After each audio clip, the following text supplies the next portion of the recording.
everyone, welcome to MathAquiz. In this video, let me discuss an example in n jobs and 3 machines problem and a sequencing problem. Let me move on to an example. There are 5 jobs, each of which is to be processed through 3 machines M1, M2, M3 in the order M1, M2, M3, which means for a given input, it has to process on 3 machines. First it enters into machine M1 and then move on to M2 and then move on to M3, then we get the output.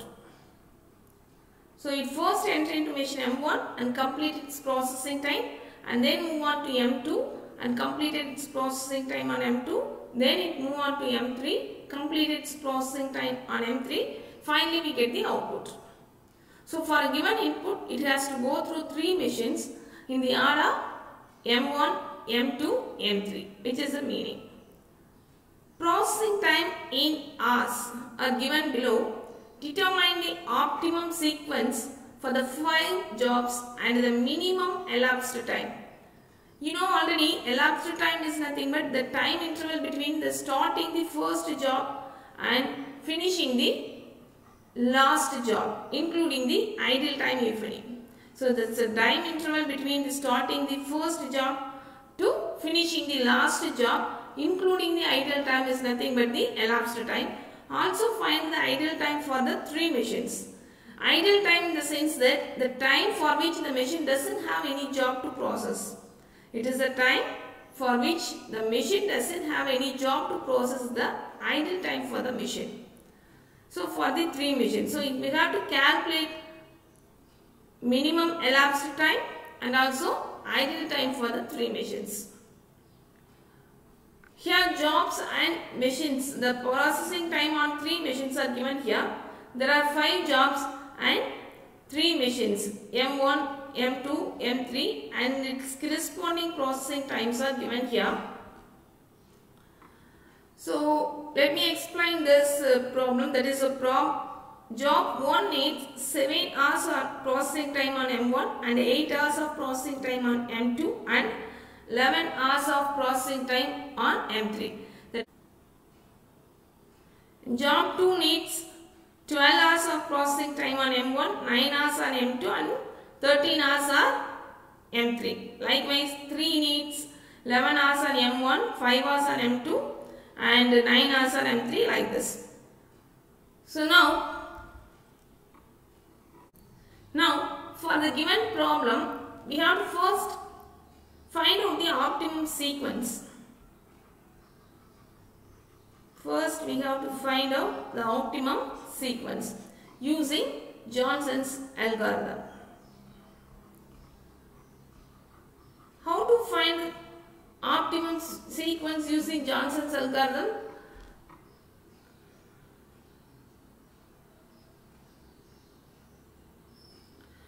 But Johnson's method is suitable only for n jobs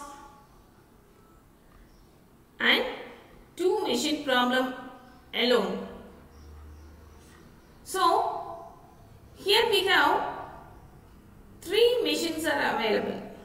So what we are going to do here is, in order to use Johnson's method to find the optimum sequence, we have to convert this given problem is a 5 job 3 machine problem. So we have to convert 5 job 3 machine problem to 5 job 2 machine problem. So in order to calculate the optimum sequence, we make use of the Johnson's method, but the Johnson's method is suitable only for n jobs and 2 machines problems alone. But here we have 5 jobs 3 machines. So in order to use Johnson's method, we have to convert this 5 job 3 machine problem to 5 job 2 machine problem. If we have to use that is, if we want to convert this 5 job 2 machine problem, then it can satisfy either of the conditions, like the minimum value of processing time on M1 is greater than or equal to maximum processing time on M2 or the minimum processing time on M3 is greater than or equal to maximum processing time on M2. If it satisfies any one of the condition, then we make use of Johnson's method to find the optimum sequence. That is, first we have to convert this into 5-job 2-machine problem. Then we make use of Johnson's method as usual.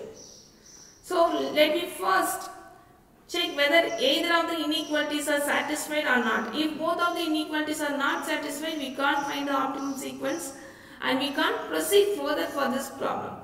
Okay. So let me first write down the minimum processing time on M1. So look at the processing times on M1: 7, 12, 11, 9, 8. Here the minimum processing time on M1 is 7 and the maximum processing time on M2. So machine M2 has a processing times 8, 9, 5, 6, 7. Among this, 9 is the maximum processing time on M2. So 7 is not greater than or equal to 9. So the first condition is not satisfied. Let me move on to the second, minimum processing time on M3.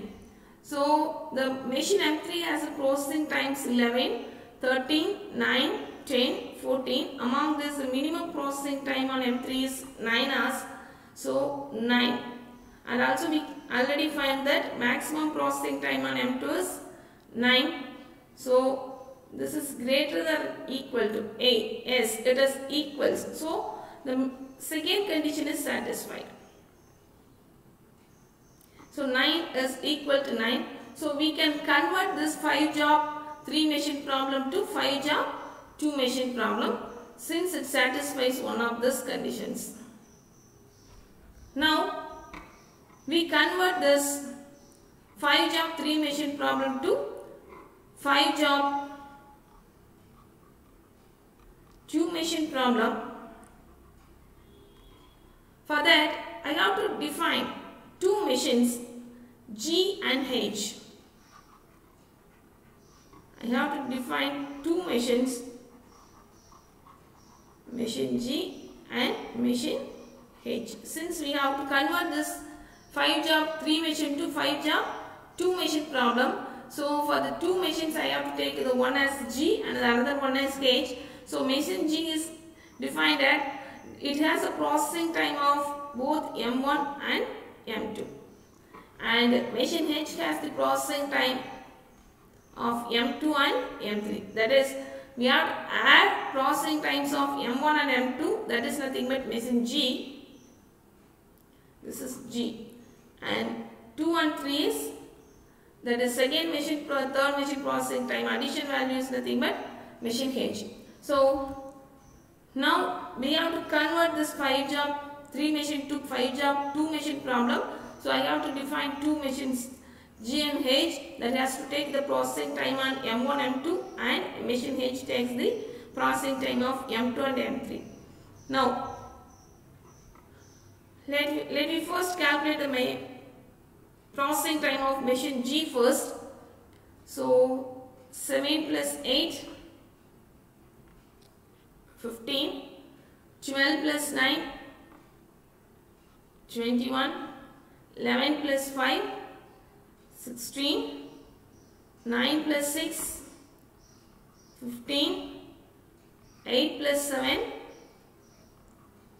15. Next, for the second machine H, it has to take the processing time of M2 and M3, that is 11 plus 8, that is 19, 9 plus 13, 22, 5 plus 9, 14, 6 plus 10, 16, 7 plus 14, 21.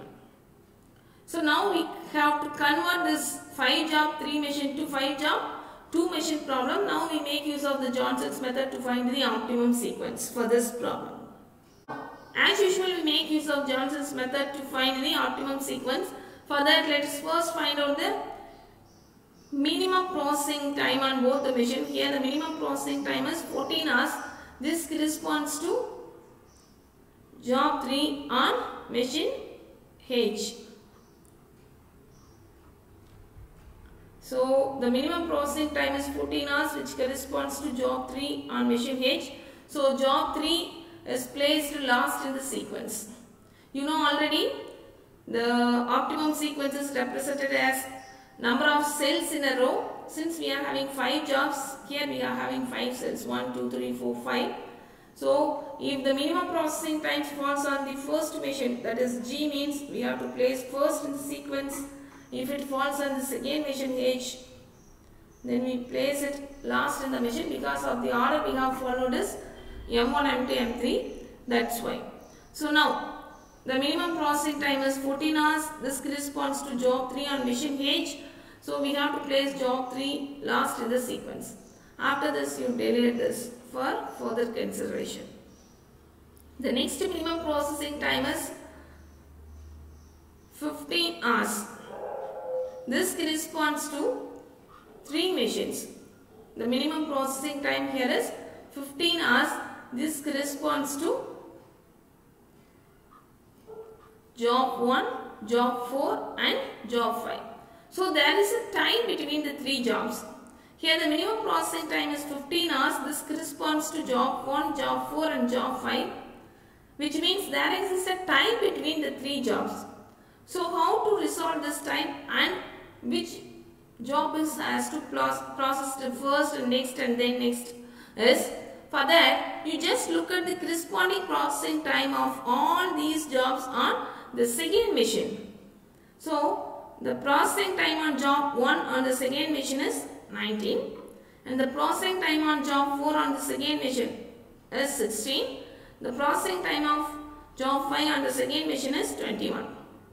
Among this, that is 19, 16, 21. 19, 16, 21. Which is the minimum value? You have to choose the minimum value. So the minimum processing time is 16 hours. So this corresponds to job 4. So you have to place job 4 first in the sequence. Since it has a minimum processing time on the second machine. To resolve the time between the jobs, we look at the minimum processing time on the second machines. So among this, the minimum processing time is 16 hours. This corresponds to job 4. So you have to place job 4 first in the sequence. So next you delete this. The next minimum processing time on the second machine is 19 and 21. So the 19 is the next minimum processing time. So you have to place job 1 next to job 4. So you delete this after this. The last possibility is only for job 5. So job 5 is placed next to first. So only remaining job here left is only job 2 alone. So we have to place job 2 in the fourth cell. So this is the optimum sequence we have find out for the given problem. So based on this optimum sequence, we can calculate the elapsed time corresponding to this optimal sequence using the individual processing times given the problem. So the optimum sequence is first we have to process job 4, then job 1, then job 5 and 2 and job 3. So this is the order we have to process the 5 jobs. First let me start with the first job, then for job 1, job 5, job 2 and job 3. So if we follow this order, then the elapsed time is minimum to complete all the jobs, and also the ideal time also minimum 1. Now to calculate the total elapsed time for the given problem, let me now first construct a table whereas the first column consists of the optimum sequence that we have find out just now, that is 4, 1, 5, 2, 3. This is what the optimum sequence we have find out 4, 1, 5, 2, 3. So first write down the optimum sequence in the first column and then processing times, that is in time and out time of machine M1 as the next column, and then machine M2, M3. Then we calculate the idle time for the three machines M1, M2, M3. Now let me first start with machine M1.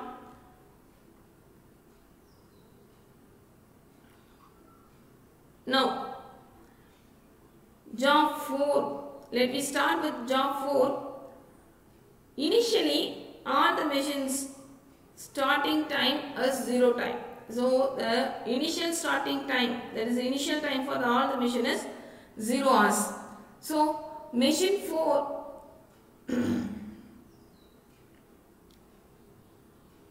so let me now start with job 4. Job 4 enter into machine M1 at 0 hour and it needs a processing time on M1 9 hours. So 0 plus 9, that is equal to 9. So job 4 needs 9 hours of processing time on M1. So and then move on to machine M2. First we can complete the processing times on M1 for all the jobs. So the time out of job 4 is the in time of job 1. Since job 1 has to wait till job 4 has to complete its processing time on M1. So the in time of job 1 is 9 hours. The job 1 needs 7 hours of processing time on M1. So 9 plus 7, which equals 16. And this time out of job 1 is the in time of job 5. So 16 hours is the in time of job 5 because job 5 has to wait till job 1 has to complete its processing time on M1. So this out time of machine M1, that is job 1 on machine M1 is the in time of job 5 on machine M1. So at 16 hours job 5 enter into machine M1 and it needs a processing time on M1 as 8 hours. So 16 plus 8, which equals 24. So the time out of job 5 on a machine M1 is 24 hours. That is the in time of job 2. So 24 hours. At 24 hours job 2 enter into machine M1 and it needs a processing time of 12 hours. So 24 plus 12, which equals 36. Next, the time out of job 2 on machine M1 is the in time of job 3 on machine M1.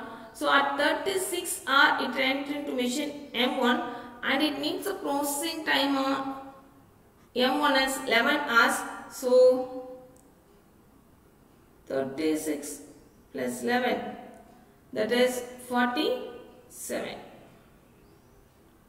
So it has completed all the jobs. Machine 1 has completed all the jobs at 47 hours.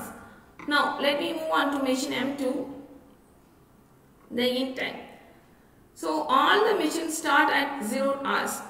The initial starting time of all the machines is at 0 hours, but machine M2 has to wait up to 9 hours to get a job. So initially it has waited for 9 hours. So at 9 hours alone it has job 4. So job 4 has completed processing time on M1 at 9 hours. Then it enter into machine M1 at 9 hours and it needs the processing time on M2 is 6 hours. So 9 plus 6, which equals 15 hours. At 15 hours job 4 has completed its processing time on M2 and then let's now move on to job 1.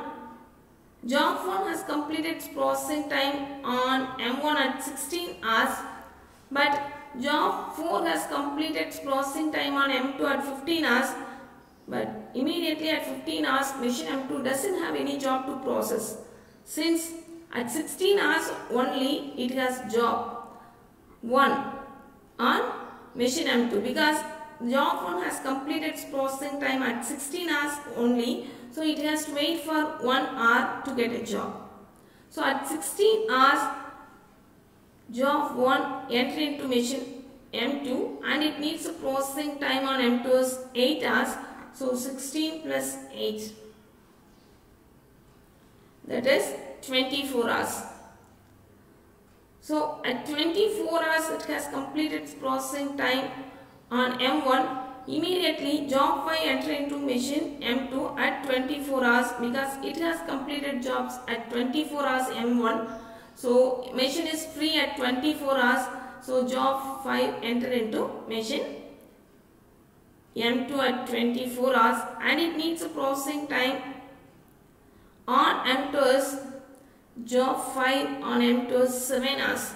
So 24 plus 7 which equals 31 hours. So at 31 hour it has completed its processing time on M2. Then the machine is free at 31 hour, but at 31 hour doesn't have any job to process because at 36 hours alone the job 2 has completed its processing time on M1. So the machine has to wait till 36 hours to get a job. So job 2 enter into machine M2 at 36 hours and it needs a processing time of 9 hours on M2. So 36 plus 9, 45 hours. At 45 hours the machine doesn't have any job to process because machine 3 has completed processing time at 47 hours in M1. So it has to wait for 2 hours to get a job. So at 47 hours only it has a job to process. So at 47 hours machine M2 has a job 3 and it needs a processing time on M2 is 5 hours. So 47 plus 5 is 52 hours. And then now, so at 52 hours the machine M2 has completed all the jobs processing times. That is, it has completed processing time on machine M2 for all the jobs at 52 hours. Next, let's now move on to machine M3. The in time of job 4 on machine M3 is only at 15 hours because at 15 hours it has to wait to get a job. So the in time of job 4 on machine M3 is 15 hours and it needs a processing time on M3 is 10 hours. So 15 plus 10, 25 hours. So at 25 hours only the machine become free, but the job 1 has completed its processing time at 24 hours, but it couldn't enter into machine M3 directly because it has to process the previous jobs. So the machine becomes free at 25th hour only. So this job has to wait in a queue. So at 25th hour the machine becomes free. So job 1 enter into machine M3 in 25th hour. So it enter into machine M3 and it needs a processing time on M3 is 11 hours. So 25 plus 11, that is 36. In 36 hours only it has completed its processing time on M3, that is job 1 has completed its processing time on M3 at 36 hours. Here job 5 has completed its processing time on M2 at 31 hours. Even though it has completed its processing time at 31 hours, it couldn't enter into machine M3 immediately because at 31 hours it has to process some other jobs, that is a previous job. So it has to wait in a queue. So at 36 hours only the machine become free. So it enter into job 5, enter into machine M3 at 36 hours and it needs the processing time of 14 hours. So 36 plus 14, 50 hours.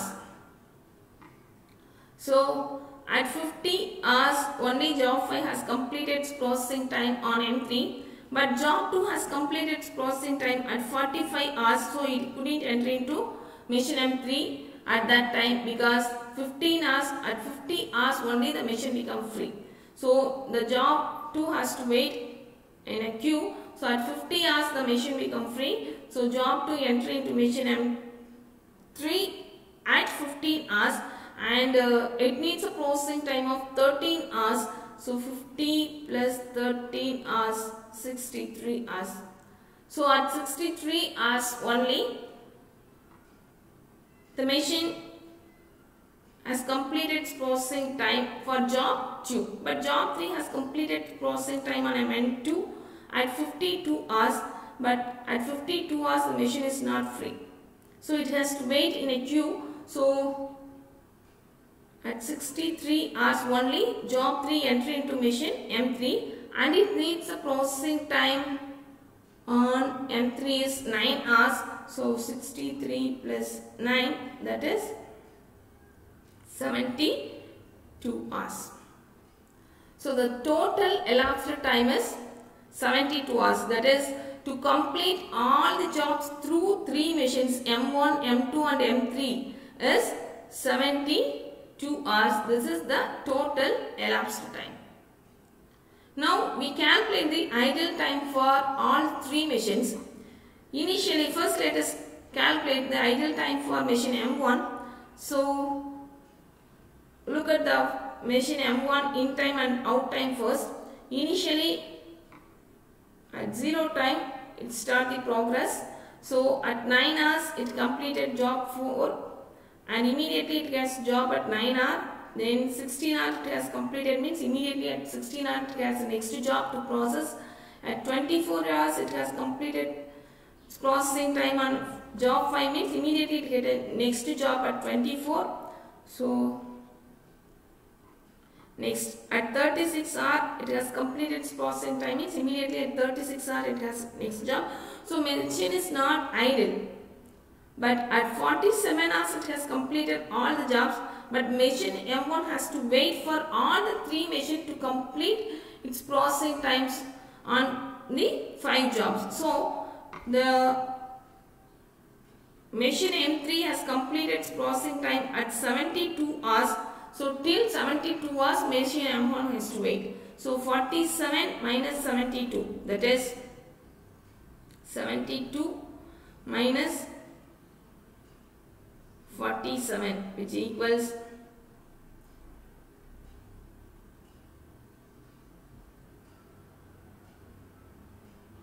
25 hours. So the idle time for machine M1 is 25 hours. Next we calculate the idle time for machine M2. Initially it has to wait for 9 hours. So till 9 hours machine M2 doesn't have any job to process. At 9 hours only it has a job to process, and then it completed processing time at 15 hours, but at 16 hours only it has next job to process. The idle time is 15-16. So the difference is 1 hour. So it has to wait for 1 hour to get a next job. Then 24 hours it has completed its processing time, immediately it get the next job. So here the idle time is 0 hour. 31 hours it has completed its processing time, but at 36 hours only it has next job to process. Here the idle time is 31, 36. The difference is 5 hours. So 5 hours it has to wait for the next job.